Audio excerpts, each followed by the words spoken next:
Nous avons vu 127 000 visas de résidence annulés à nos guichets. Cet exode culmine en ce début d'année. Pour nous, cette baisse de population n'est pas un simple roulement de personnel, c'est une véritable crise de confiance systémique.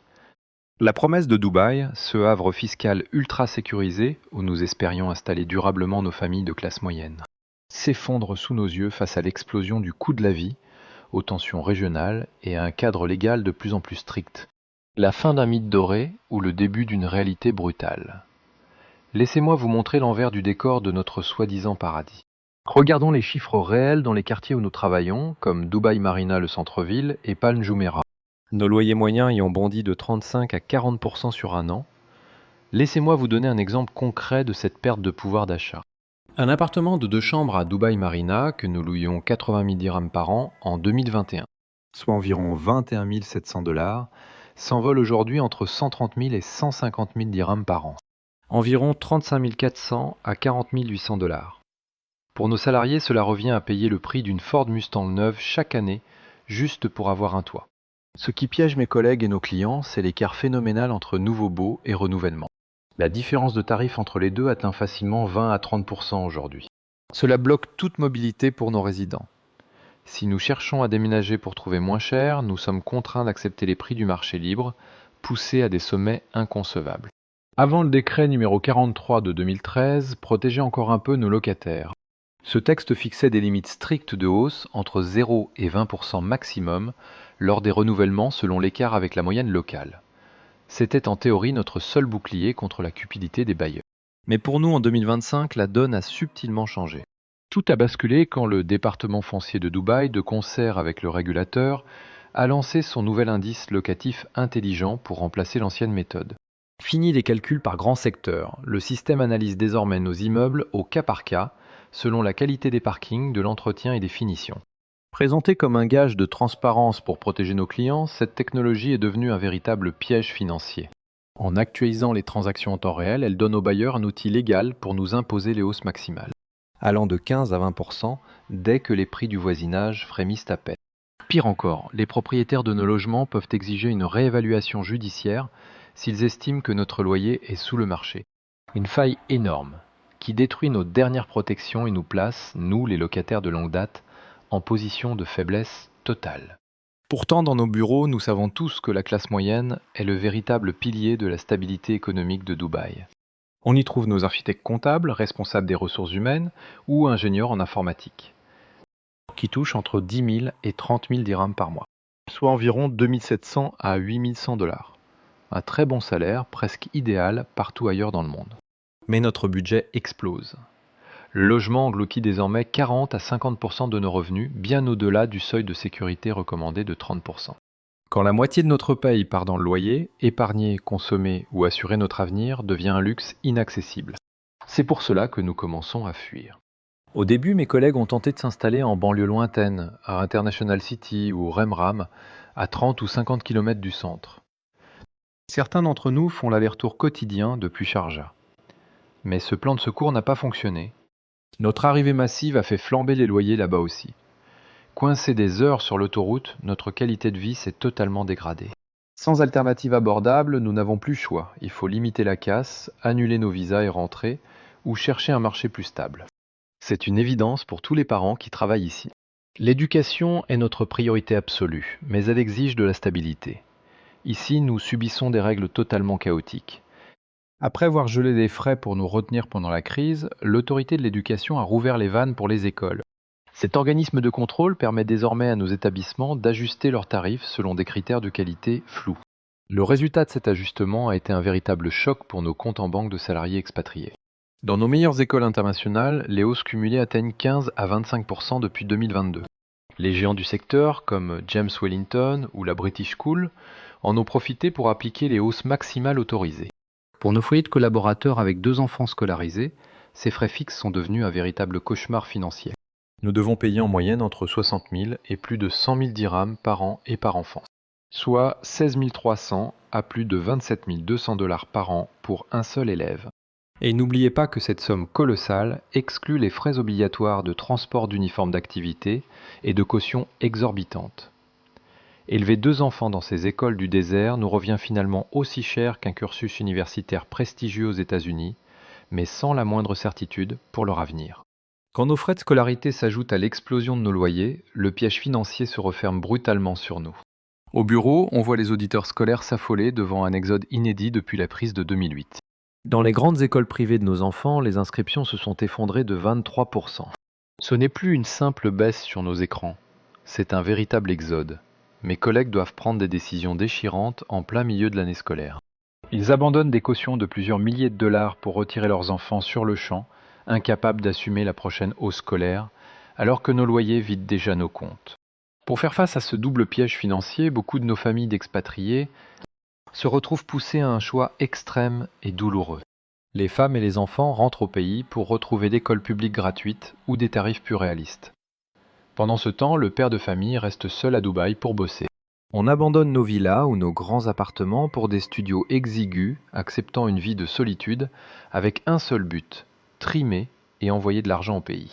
Pour nous qui suivons de près les flux financiers mondiaux via le Wall Street Journal ou Charles Schwab, voir notre économie chercher à se réinventer n'est pas une surprise. Nos dirigeants ont compris depuis longtemps que l'or noir sous nos pieds ne durera pas éternellement. Au bureau, on nous rabâche ces grands plans marketing comme UAE Vision 2031 ou vers les 50 prochaines années pour préparer la transition verte. Mais entretenir nos infrastructures ultramodernes et financer ces méga projets délirants qui redessinent la carte du monde exige énormément de cash. Et l'argent ne pousse pas dans le sable. Puisque la manne pétrolière n'est plus un puissant fond, notre priorité absolue est de créer des revenus stables hors pétrole. Si vous pensiez échapper aux impôts en venant bosser dans le désert, notre administration a déjà un coup d'avance avec des méthodes bien plus subtiles. On ne parle pas d'impôt sur le revenu, mais la façon de nous ponctionner n'est pas différente. À commencer par la taxe sur la valeur ajoutée de 5%, instaurée en 2018. Ça semble dérisoire face à l'Europe, mais cette taxe s'est infiltrée partout dans notre quotidien, de nos courses au supermarché à nos moindres services, faisant grimper le coût de la vie chaque année.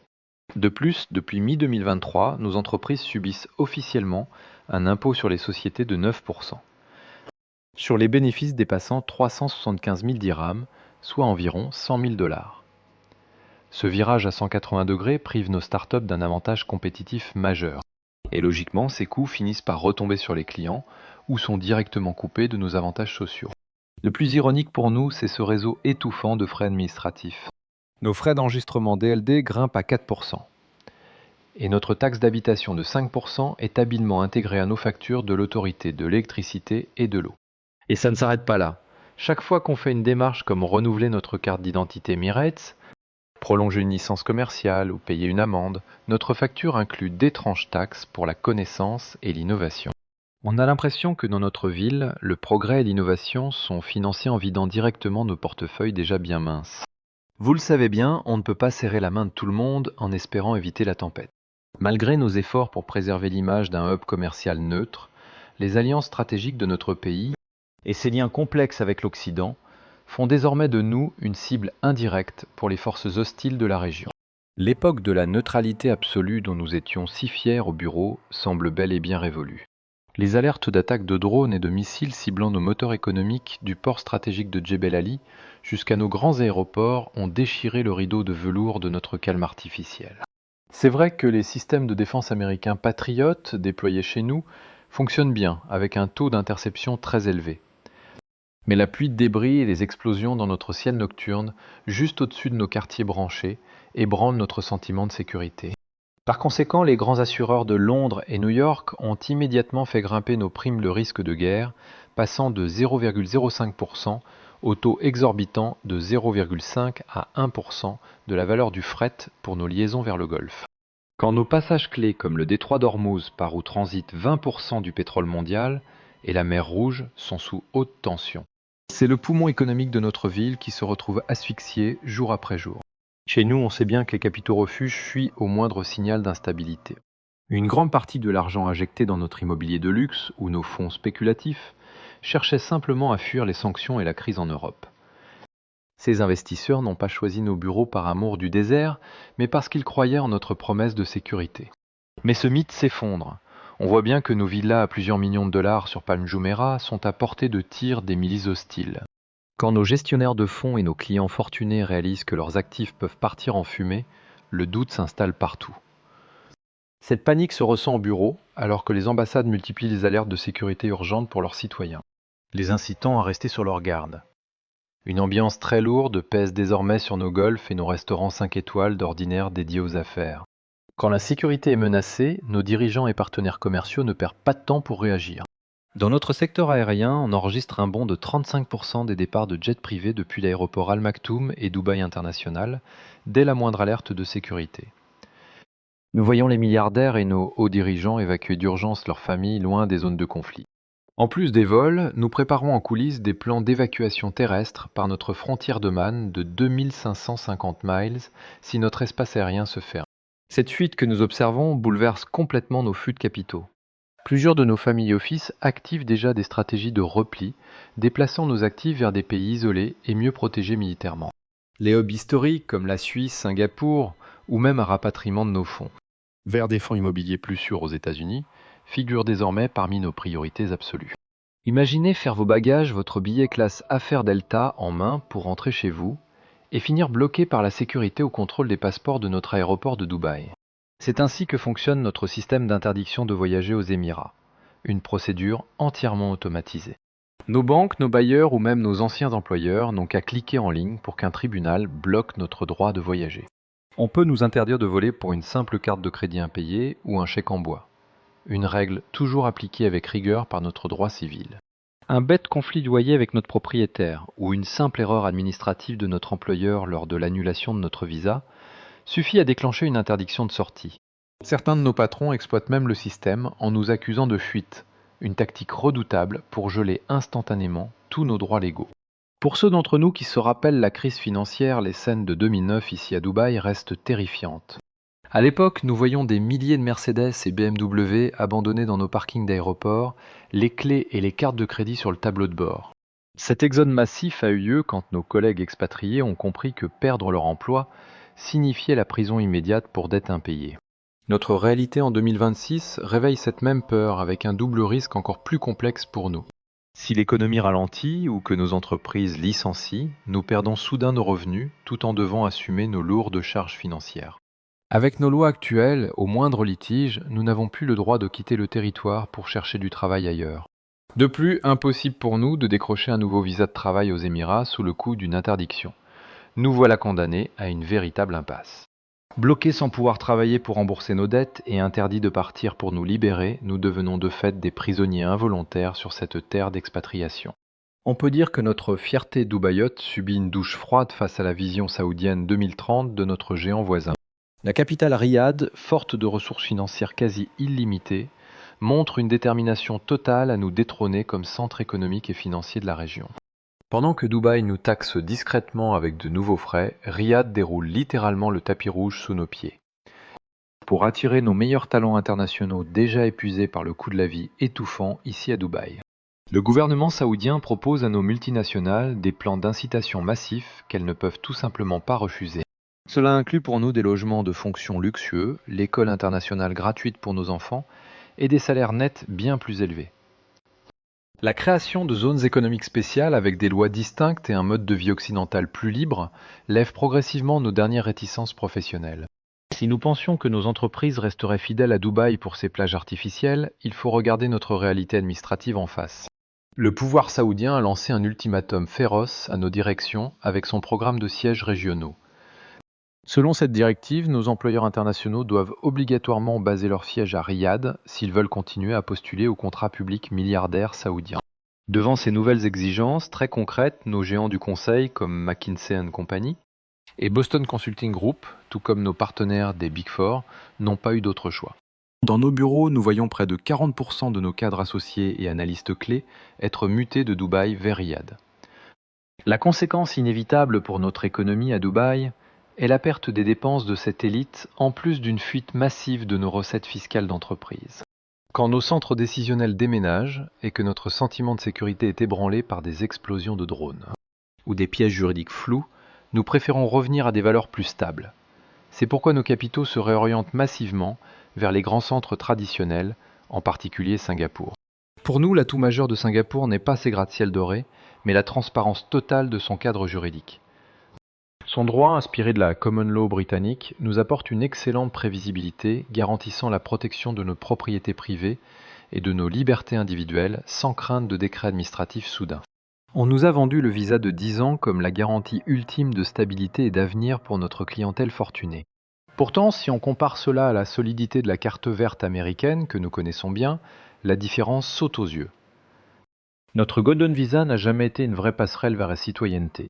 Pour nous, cela reste un permis de séjour conditionnel que notre administration peut révoquer ou modifier à tout moment par simple décret.